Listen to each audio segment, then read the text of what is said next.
We need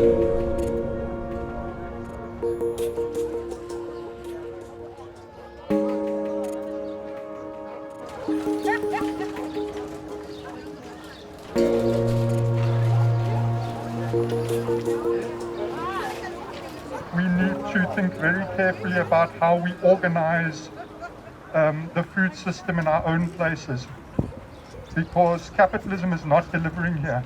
Before the pandemic, we had about 25% hunger. This thing has risen to 50% now during the pandemic. And if we look at the situation, the economic situation as it is now, it's not going to change. It's not going to go back. And anyway, going back means going back to 25% hunger. It's not good enough. The COVID thing has, I think, sparked up this sudden realization by people like you, we have to do this thing now. We have to act. And to me, that's probably the best thing that's come out of it.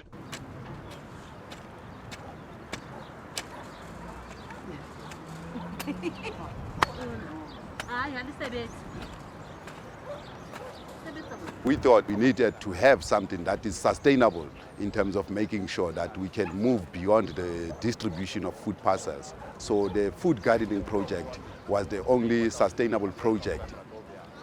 That's all. We started with planting on the 2-liter empty bottles. So we're ready to transplant to this site the plants that have already grown. So it's to prepare the beddings first. I'm going to grow pumpkin. The other side, this lady is going to grow the beetroot. Other one, the carrots. I'm not a farmer, I just learned. They showed us, the other guys showed us. This is sort of a learning because most of us have never been into agriculture before.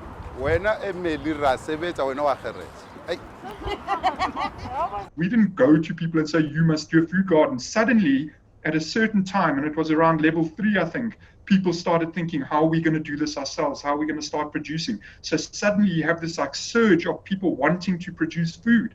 To me, that's like people taking agency, and that's the key thing, because the whole thing of waiting for somebody else to deliver when there isn't going to be delivery. So when people start taking agency, and not only taking agency, but taking agency as collectives, that's got a lot of potential in it. Look, anybody who wants to grow their own food obviously should be supported to do so. But the thing is that this kind of idea of food gardens, it's not that I'm opposed to it. I'm opposed to the way in which it has become the answer for everything. So let's not worry about the system. And back to the corporates, at the end of the day, it is not the responsibility of the shareholders of a food retailer to deliver South Africans' constitutional right to food.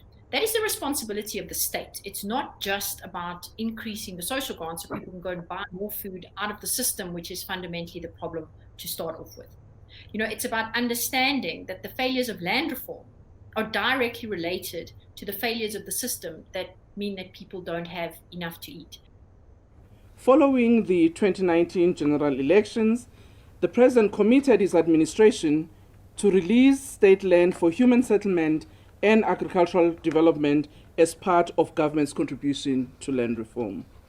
The department has released about 135,117 hectares of land to 275 farmers. In 2 weeks' time, government will issue an advertisement notice of farms measuring about 529,014 hectares of the remaining hectares that were announced by the President.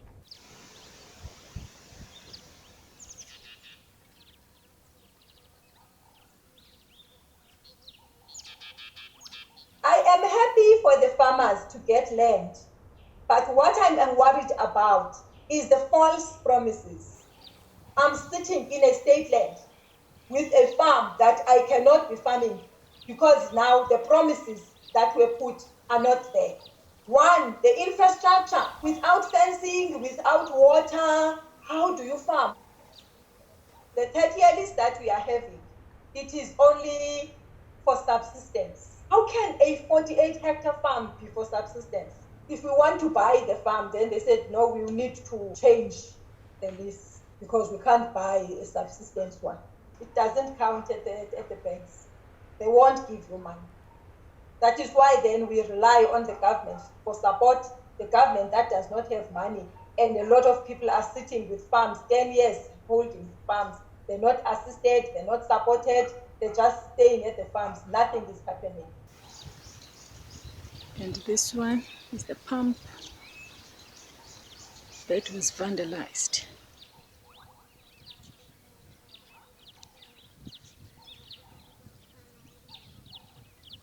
I never knew hunger when I was growing up. But when I started now farming, that's when now I struggled. That's when I saw, this is how you could even sleep with just a loaf of bread. And I just tell myself, how can I give up? I can't give up. I've gone this far. I cannot give up. I just cannot, because I love farming. My grandfather never went to work. He was a farmer. He had cows. He was planting maize, and then he took his children to school from the land. So land is power. Land is our life.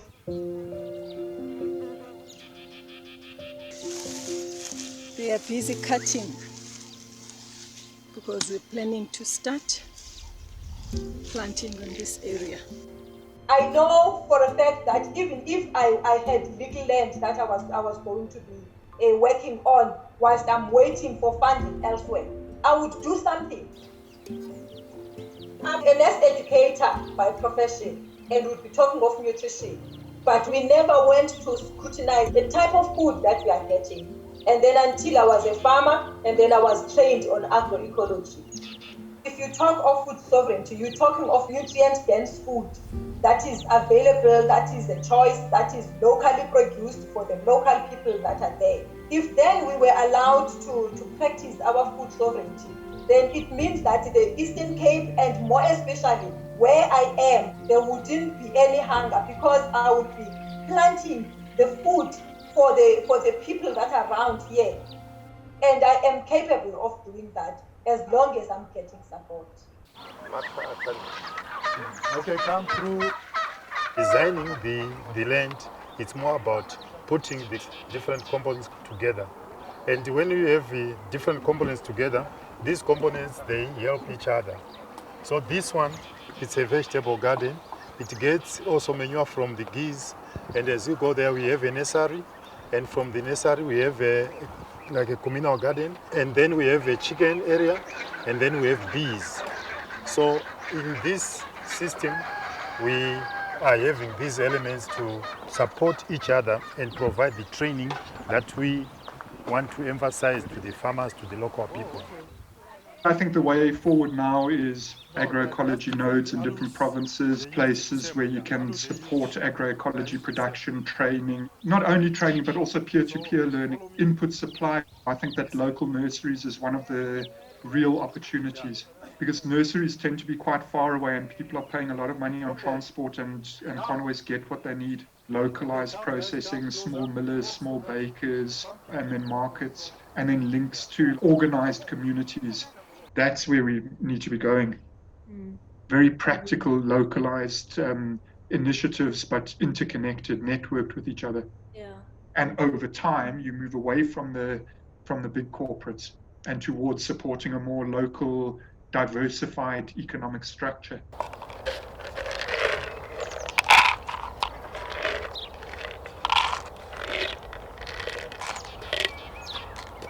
Through traveling to different African countries, I just tasted very good food that had been naturally grown, and I got really inspired to try and do this thing at home.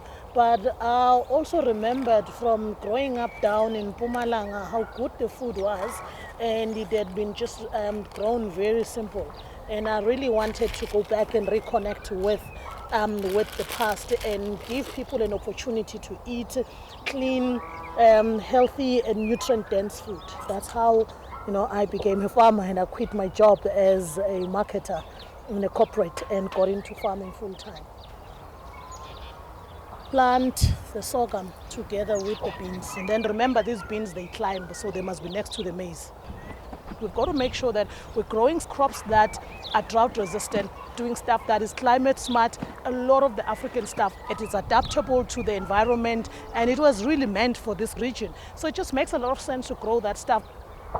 As a country, we've lost quite a lot of the indigenous seeds because some crops have been promoted at the expense of a lot of indigenous. So for instance, calabashes, you barely come across them in the shop. So we've really restricted ourselves in terms of what our options are, and that needs to change.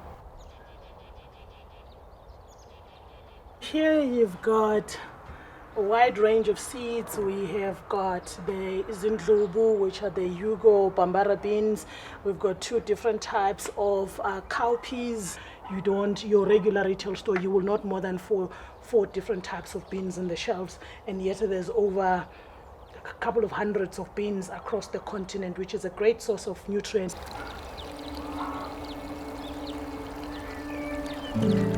We need to make sure that there is sufficient clean food in the system for members of the community, not only for the affluent.